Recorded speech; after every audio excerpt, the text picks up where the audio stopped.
enhances your communication and quiets your thoughts. It also strengthens your immunity and heart-brain coherence.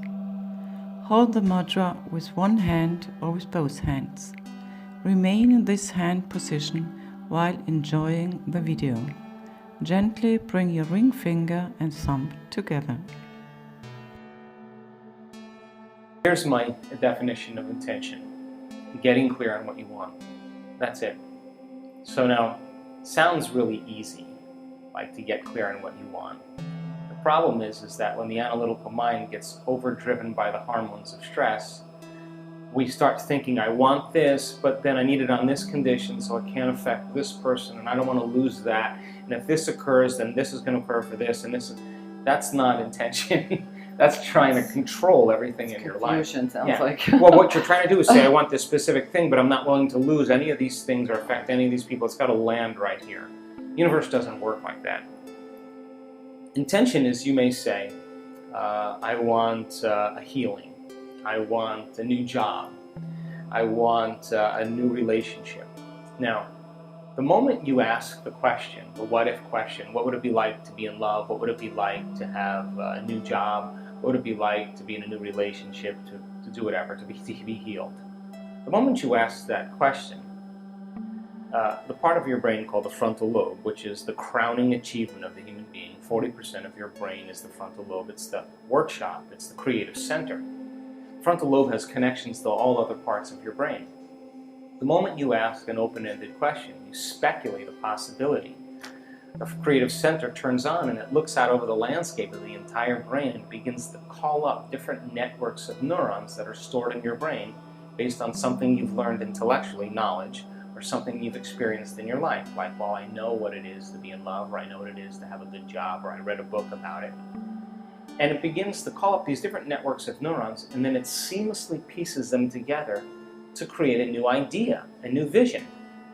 And when you put all those networks together and they fire in tandem, you'll get a clear picture in your mind. And that clear picture is called intention. Now, the more you have conditions, or the more you have specifics about that job, like for example, I want to make this amount of money more a year, I want to have health benefits, I want to have 3 weeks vacation, I want to travel, I want to work with great and unlimited creative people. That all is the elements that help to add to that vision. Now, the picture you get in your mind could be the word job, or it could be just an image that's personal to you. But the image then represents all of those conditions. So you can have several conditions that make up your intention. But the intention typically is a symbol. Like you may see a retreat center that you may want to start and you have a picture of it. But once you see that picture, the next thing that happens, you start to live that dream. The moment you start to take that dream and it turns into a living motion picture, now you're in that imaginary place. And what happens is the moment it starts taking on form and it starts taking on time, you start to experience it and all the things you're going to do. You're actually living in that future, and your brain does not know the difference between the actual event that takes place in your life and what you're imagining in your mind. We call it mental rehearsal in my work, but you're literally rewiring yourself to the future. Now your brain is no longer a record of the past. It's now, in fact, a map to the future. Now, most people stop at this level, but there's another level. Because once you have that intention, and I watched you do this, what makes the intention have life is when you combine it with that emotion. Why? Because your body is your unconscious mind. It doesn't know the difference between an experience in your life that creates an emotion and an emotion that you're fabricating by thought alone. So your body now, as the unconscious mind, is living in that future in the present moment, and you're beginning to epigenetically change your cells in preparation for that event. So then, here's the condition, the caveat. That means then you can't wait for your healing to feel wholeness. You have to feel wholeness for your healing to occur. That means you can't wait for your new relationship to feel love. You have to feel love so your relationship finds you. It means you can't wait to have your new job to feel empowered. You have to be empowered by the thought of your new job. So we're switching the model around because most people wait for something outside of them to change how they feel inside of them. And when they feel better inside of them, they get relief and they say, I like you, you helped me with that. That's cause and effect. That's the old model of reality. What we're talking about here in the quantum model is causing an effect, which means then you are going to have to change how you think and how you feel before the experience occurs in order for the event to find you. So if someone is looking for love, they're not, instead of looking outside, they're going to think about who and what they want in a person that they can fall in love with. Exactly, that's intention. Right, okay, so those are the waves that they're putting out. That's the information that they're putting out. Now that information has to have a carrier, which is they better feel love. I mean, if you're going to enter in a relationship with me and you want to be in love, but you're not bringing any love to the relationship, why would I want to love you? You'd have to bring that. So like, if your personality creates your personal reality, and your personality is made of how you think, how you act, and how you feel, the present personality who's listening to this show has created the present personal reality called their life. So if they wanted to create a new personal reality, a new life, they would have to start thinking about what they were thinking about and change it. Starting to become conscious of their unconscious habits and behaviors and modify them. Now here's the key.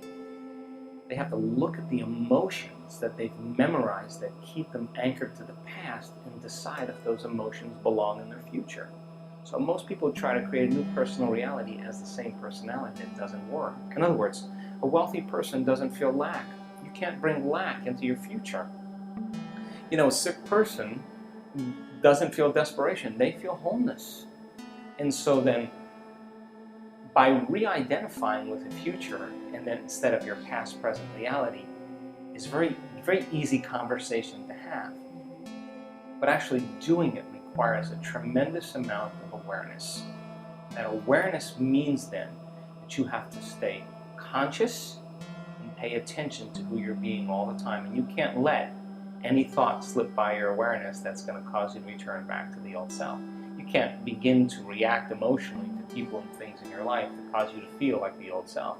You can't talk and complain and blame and make excuses or go back to old habits and expect your future to show up. You have to maintain that state for a period of time so that your body catches up, because the body and brain live in the past. So it takes a certain amount of repetition and a certain amount of consciousness, a certain amount of will to finally arrive there. And I'm happy to say that it's possible. Joe, what tips can you give some of our viewers that can't seem to get out of their own way? They can't seem to admit or surrender to the process. Well, number one, learn. Fill your brain with knowledge. Turn the TV off. Sit down and read a book or watch a video that's going to inspire you. Knowledge is the precursor to experience. The more knowledge you have, the more prepared you are for the event. And when you start losing track of your vision, it's because more than likely you're emotional. Because the moment you feel emotional, you can't see the future because you're looking at your future through the lens of the past. Get up in the morning, get out of bed, and take time for your precious self. You and I are a work in progress. And if we are not changing our brain and body in some way, priming it for the future, we're going to be very predictable the rest of the day. And we're going to be in our past. Take time for yourself every morning and ask yourself a simple question.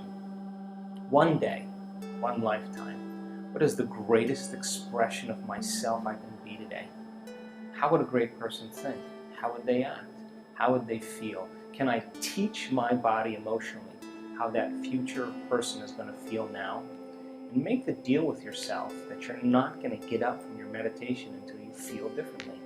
If you do, get up and maintain that modified state of mind and body your entire day, independent of any person, anything, or experience in your life, independent of any emotional addiction or habit in your body, and independent of time.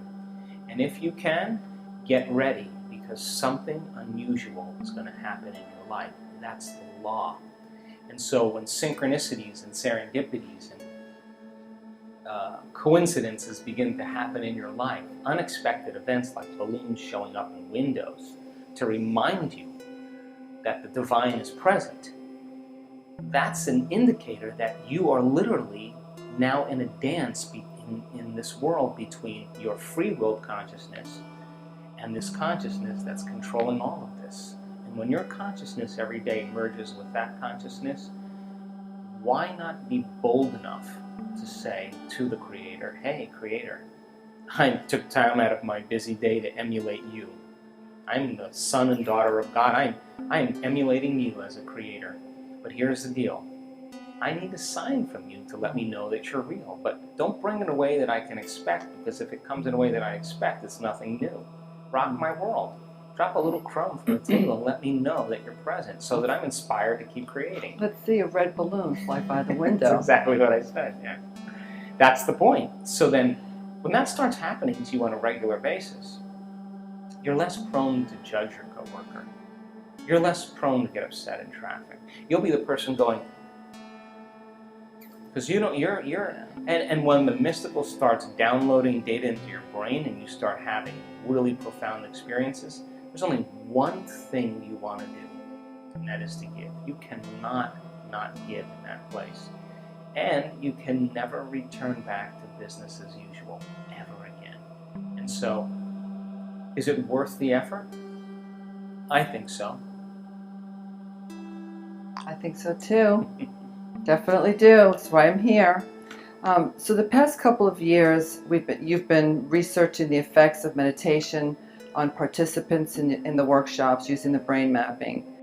Can you explain to our audience what the brain mapping, the results of the brain mapping have done? What have they produced? Well, the only reason that we started measuring our students is because we were seeing phenomenological changes happening right during our events. People healing themselves of different diseases and conditions in real time. Now, when you're seeing changes happening like that, where someone in a wheelchair with MS stands up and walks across the room who hasn't walked in 10 years, what is causing those effects? In other words, genes are like Christmas tree lights. They're turning on and off all the time. And when they upregulate, they make healthier proteins. Proteins are responsible for the structure and function of your body.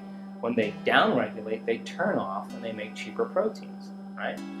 So in effect, that person with MS upregulated genes for health and regeneration and downregulated genes for disease and inflammation. Happened in real time. So if you're seeing that in real time, then it means that we have to start measuring. So we brought a team of scientists and researchers from all over the world. And we've done 7 events, as I said. We've done over 2,500 brain scans on our students. And why are we doing quantitative studies on the brain with a team of neuroscientists and technicians? Well, if we can get a group of people and measure their brains before an event, take them through 5 days of meditation, changing beliefs and perceptions, getting beyond themselves, changing their energy, the whole bit. And they have a healing from Parkinson's or a healing from MS or a healing from lupus. I want to know that it's not just in their mind. I want to know that it's in their brain. And then if we randomly select different people and we observe their brain during meditation, we should be able to then gather vital information about what's going on in their inner workings and when they're there and when they're not. And if we can look for things like coherence, and if we can look for things like amplitudes and how fast they can go into a certain state and how long they can sustain that state, and we can measure what's going on and correlate it with their own experience, that's more information for me to teach transformation the next time. We've also, as I said, measured people's hearts. Why? Because we know that when the heart is coherent, the brain is coherent. And when the brain gets coherent, the heart gets coherent. And it's those 2 centers, where we have coherence in both centers, that we're at our best. Because we start to experience wholeness. When you're whole, it's impossible to want. How could you want when you're whole? So we've also measured the energy of the room. Why? Because people are beginning to create coherent fields. The energy should be enhanced in the room. We've measured the energy around people's bodies. Why? Because if they are liberating themselves from those stress hormones and freeing themselves from the chains of those emotional addictions, they're going to go from particle to wave, from matter to energy, and they're going to release photons and release light, and we want to measure if they're doing that. We've measured the energy centers of their body because that's how you program your autonomic nervous system. We've also measured epigenetic changes and changes in brain chemistry. And all of that information, I think in the last 3 years, I think we've made scientific history. As far as the brain goes, I was just in Phoenix before I got here with the team of neuroscientists and technicians. We looked at hundreds and hundreds and hundreds of brains. And we were moved to tears, actually, in a few cases, because we now know that when you're analyzing your life within some emotion that's bothering you, you will make your brain worse every time, because it's those very emotions that drive your brain further into higher and more aroused states. And since the emotion is a record of the past, the person's basically thinking in the past. They can't resolve the problem from the past. When they get beyond that emotion, that's when they begin to see the answer that they've been looking for themselves. We know that.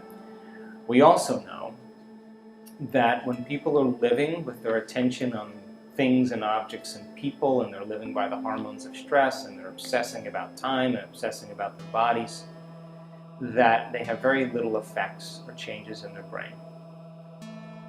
We also know that when a person gets to the place where they are no body, no one, no thing, no where, and no time, that's the moment they literally are pure consciousness. Now, consciousness is what changes the brain. The brain never changes the brain. The program never changes the program. The personality never changes the personality. The ego never changes the ego. Matter never changes matter. It's only when a person becomes pure consciousness that consciousness with that energy is the epiphenomenon of matter. And so when people reach this elegant state where they disconnect from their body, that's when they can heal their body. When they forget about their life, that's when they can change their life. When they forget about that they're a woman or a wife or a grandmother or an attorney or a lawyer or a father or heterosexual or homosexual or vegetarian or a social security number or a name, a face, when they get beyond all of their elements that they identify with, that's the moment where they can begin to change their life or create some new time. And in fact, we've seen this enough times that I can say that you and I are at our absolute best when we get beyond ourselves. I don't know how else to say that.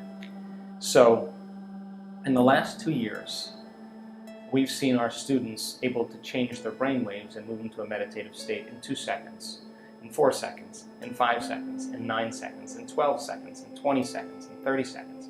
Most people, it takes them a couple minutes to get there. Our students have developed the skill to get beyond their analytical mind. We've also captured amplitudes of energy in the brain that you will never see in a clinical setting or never see in the history of neuroscience. Not once, not twice, not 3 times, over and over again. Now, what do I mean by that? If you see a brainwave strip chart and you see little waves like this and you have the electrodes all over the brain, and you see like beta brain waves, and you see alpha brain waves, the brain's slowing down. You see theta, the person's in twilight state, and when they're in delta, they're asleep. And then every now and then you see gamma, which is super consciousness. You see those waves kind of wiggle in a small amplitude. Over and over again, we see students who are looking at their brain waves. If you picture grabbing a handful of Crayola crayons and then just going like this, and up and down over the entire strip chart where you can't even see the waves, it just looks like a bunch of colors. There's no way for us to measure what's going on in their brain, so we've created another way to measure the effects. And so most people's brains, when they fire little networks of neurons, the energy in their brain is somewhere between 10 to 60 microvolts of energy squared. So 10 to 60 is normal. We're capturing 650,000 microvolts of energy. 1 million microvolts of energy, Really? 2.5 million microvolts of Wow. energy, 4 million microvolts of energy. And what that means then is that the person is having a full-on sensory experience without their senses. Whatever's happening between their ears is more real than anything that's ever happened in their entire life. Wow. So if they were traumatized and abused and beaten, and the intensity and the energy of that event branded them neurologically and emotionally, and they can't get beyond it, when they're having that inner experience, and it is a complete mystical experience, and the amplitudes are that high, the energy from that experience inwardly is greater than any past trauma, and that's the moment experience rewrites the circuitry in the brain, rewiring themselves in 1 second, and then sending a new emotional signal to their body, and that is the moment the gene gets regulated, and it's like the past is literally washed away out of the body. Now, we've seen that now probably in 25, 30 cases now, where the amplitudes are extremely high. Now think about this. What would happen right now if you and I had our senses increased by 25%? If I could see 25% better or more acutely, and so could you, you could hear 25% better, you could smell, you could feel, and you could taste 25% better, you would have to say that if your senses were heightened to that degree, so would your awareness. So when a person's having a full-on sensory experience without their senses, what's really happening is their inner world now is becoming more real than their outer world. And as their senses are heightened, and everything's more lucid and more enriched, that experience is real to them. And that's the moment then that consciousness begins to leave very profound footprints biologically. So we're seeing this over and over again, and now we're correlating the person's story, what just happened to you, with what's happening in their brain. Their subjective experience is being validated objectively, and the stories are will move you to tears. And you can't. That person can't make their brain do that. It's happening to them. So the moment they're no longer a woman or a man, the moment they're no longer their body, the moment they're no longer an identity, the moment no longer connected to things or objects or places or time, that's the moment they're pure consciousness. Now, when that consciousness can surrender to the infinite consciousness of all that is, you've just taken your attention off the particle, off of matter, and you put it on possibility. When the brain and the nervous system captures a new stream of consciousness, that consciousness from that field is very self-organizing, and it has a very profound energy, a highly, highly profound energy. And that's the moment the person literally is now processing a quantum phenomenon in their brain. And so we've made scientific history in doing this because we can't find measurements anywhere, and we've invited neuroscientists to come and study our work. And while the person's having the experience, the neuroscientists are saying, oh, she's having a seizure. And I say to them, does she look like she's having a seizure? She's sitting there statuesque. And at the same time, she's wearing an HRV monitor. And if she was having a seizure, that heart would be going crazy. And her heart, for the entire hour, is in complete love, in complete coherence. She is enjoying, she doesn't want the moment to end. She wants it to last forever. She's caught up in a realm beyond space and time. And so we're doing a lot of great things. Yes, you are. So now what happens to her after? I mean, does she need to continue when she comes out of her meditative state? Her life has changed. I mean, we know that. There's no way you can go back, just as you said. And what happens then? Does she continue to embrace the meditations? Does she go further? Does she want more? Well, just think about this. Let's just demystify it. Let's just say we're talking about tennis or snowboarding. And you have a really great moment where you connect, and now you know how to backhand, or you now know how to carve on a snowboard. You're going to enjoy the experience, yeah? So, very, very interesting phenomenological changes have taken place. I've actually flown somebody to my house to talk to him one-on-one after this experience of 2.5 million microvolts of energy in his brain, and sometimes for 17 minutes. In the last event that we did in Germany, the amplitudes of energy were so high in this person's brain that in the next sentence, the next moment, the amplitudes were so high that in the next moment, there was no brainwaves reading at all. Flatlined. Really? And we thought, is he dead? But what happened was the machine wasn't built to calibrate Wow, that amount of higher energy. frequency.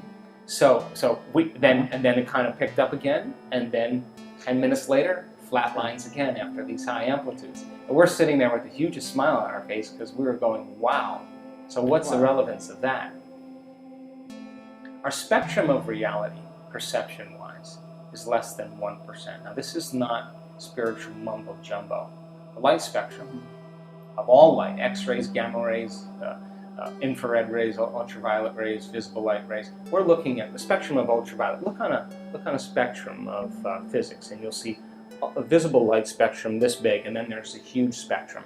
This is what we're seeing visible light-wise, this much. But there's information that's way beyond our senses. So then when you have a full-on sensory experience like that, that is very transcendent, very interdimensional, very abstract, you'd have to agree then, your brain can only perceive what it's wired to perceive.